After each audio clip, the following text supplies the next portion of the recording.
ሄለን እውነት የምታፈቅሪኝ ከሆነ ሙሉ ለሙሉ ራስሽን አሳልፈሽ መስጠት አለብሽ። ስለወደፊታችን እያሰብኩ ነው። እውነት የምታፈቅሪኝ ከሆነ ክብርሽን እንድትሰጪኝ ይፈልጋል። ክብሬን ከሰጠው በኋላ እንደ መጀመሪያው ትንከባከበኛለህ? አማን ምን ተፈጠረ? እኔና አንቺ አንጣጣምም። እርስ በርስ የሚያስራን ነገር የለም። እዚህ ጋር ብናቆም ይሻላል። ምን ማለት ነው? እኔ የምለው ሰዎች ቆይ አብዛኞቻችሁ ወንዶች ድንግል ያልሆነ ሴት ለትዳር አንፈልግም ትላላችሁ፣ ግን ከትዳር በፊት የምትጠይቁት ደግሞ ራሳችሁ ናችሁ።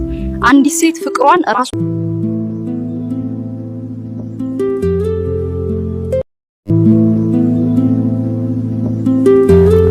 ሰላም ውድ የቻናላችን ተከታታዮች፣ እኔ ይወባላለሁ። አሁን አንድ ታሪክ ቴሌግራም ቦታችን ላይ ተላከ ነውና እሱን ታካፍላችሁ እስኪ ሼር ላድርጋችሁና እስኪ እንሂድ ወደ ታሪኩ።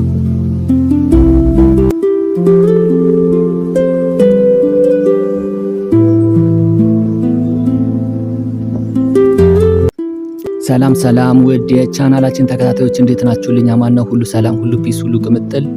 እኔ ጋር እግዚአብሔር ይመስገን ሁሉ መልካም። ሐሳብ አስተያየታችሁን ስለምትሰጡኝ፣ ኮሜንት ስለምታረጉኝ አመሰግናለሁ። እግዚአብሔር ይስጥልኝ። ዛሬም በሌላ ታሪክ ተገናኝተናል። ታሪኩ ይሄ ነው፣ ሪሌሽንሺፕ ይላል።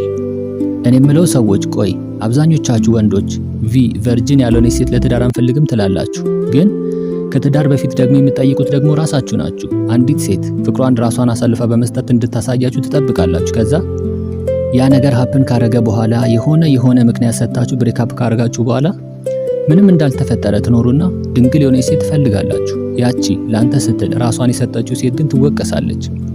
ያለፈ ህይወቷ እስረኛ ሆና ትቀራለች። ሴት ልጅ ሴክስን እሱን ለማስደሰት ስትጠቀም፣ ወንድ ደግሞ እሷን በሴክስ ራሱን ለማስደሰት ይጠቀምበታል።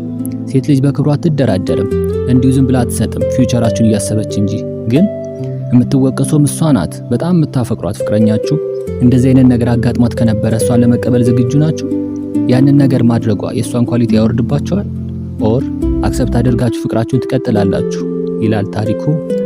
አመሰግናለሁ ለመልሳችሁ። እኔ የምለው ሰዎች ቆይ አብዛኞቻችሁ ወንዶች ድንግል ያልሆነ ሴት ለትዳር አንፈልግም ትላላችሁ፣ ግን ከትዳር በፊት የምትጠይቁት ደግሞ ራሳችሁ ናችሁ። እኔማ ለትዳር የምፈልጋት ድንግል የሆነች ራሷን የጠበቀች ሴት ብቻ ነው። ያለፈ ታሪክ ያላትን ሴት በፍጹም አላገባም ብዬ ወሰኛለሁ። ወደ ኮሜንት እንሄዳለን። እሺ ታሪኩ ይሄ ነው። ኮሜንቶቹን እናያቸዋለን።